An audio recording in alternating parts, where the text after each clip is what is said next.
Hey guys, Mr. Silver 2000 here, and welcome back to the channel. Today we're going to be talking about a different type of game than what you're used to seeing on this channel. Now it is sci-fi-ish still, and it's based on the premise of like the old movie Honey, I Shrunk the Kids. And that's basically what I'm going to give you for the storyline, other than what you're going to see in trailers, and it's easy to look other videos up if you want to dive deep into that. But you get shrunk, and you're trying to get big, and that's kind of like the whole of the story per se. Now there's so many different game loops in this. There's so many different things that you can do, side quests, all kind of different gameplay. But we're going to talk a little bit about what makes the game great. So to start with, the graphics on this game are just beautiful. They are slightly cartoonish in certain areas, and in other areas they are just, they're sharp, they're crisp. You get that beautiful blur effect, the sun coming through the grass, and it almost looks like hyper realistic in some cases. But the graphics are something that really stands out, and you can see in the what you're watching right now. It can really be a beautiful, beautiful game. There are so many bugs, different type of bugs, anything you really would find in the backyard, anything from ants to mosquitoes to grubs to gnats, you name it. And don't forget the spiders, right? Ladybugs. It's just, there's so many different types of gameplay and combat and stuff that you would find in this backyard.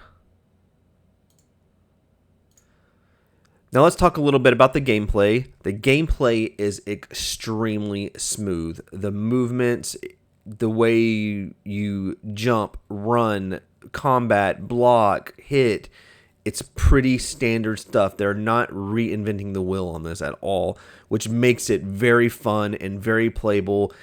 Many different types of games that you've probably played in the past have the exact same type of combat. And it just makes the game extremely enjoyable knowing that you're going to jump in and pick up the controls extremely fast. Now with this gameplay, you're going to get crafting. And crafting is probably one of the major parts of this. You're going to need different things throughout the entire game. Everything from clay to berries to spider webs to ant parts to bug parts, heads, all kind of different crafting materials. You're going to be able to make food and cooking, and you're going to be able to upgrade your items, your weapons. You're going to be able to make different weapons based on the same. Like, for example, a hammer will have a tier 1, tier 2, tier 3, and you'll be able to upgrade those and do different things with them. Now with that, throughout the gameplay, the enemies begin to get stronger as well. You'll see new enemies, mosquitoes, different types of ground enemies, more enemies. As you can see on the screen, there are a ton of ants that come after you. You can go by an ant hole and you'll have tons of ants to fight. And through that, you're also going to have, with the upgrades, you're going to have the effects. Now, all the weapons, like most of these types of games, if you throw a spear, it's poison, they get the poison effect. Same thing with arrows. But the way they do it differently is they're doing it more based on the game, right? So you can have candy arrows and that do different effects. Mint arrows that will be more effective against spiders that can't be pierced, and so on. The next thing would be mutations. Mutations are a big part of this because it allows you to get different buffs. And with those buffs, you can select up to at least 3 of them, I believe, in the current state of this game. And that will allow you to do different things. For example, like I was chopping down some of the grass to make a fortification, a base.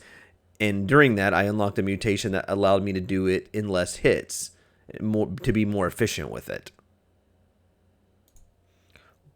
One other thing that I definitely love with all of this gameplay is the co-op. The co-op experience is amazing. Being able to fight the spiders, fight the enemies, being able to base build, being able to explore and do different tasks with a friend is what makes it amazing. And this allows you to go up to a 4-player co-op, which is just kind of crazy for, in my experience, with what the game is. But guys, this is all I wanted to bring to you on this video. It was just a quick overview of what this game is and how exciting it can be. It's a different type of game that I was thinking about maybe covering a little more on the channel. Let me know what you think. Leave some comments. And as always, I will see you guys on the next video.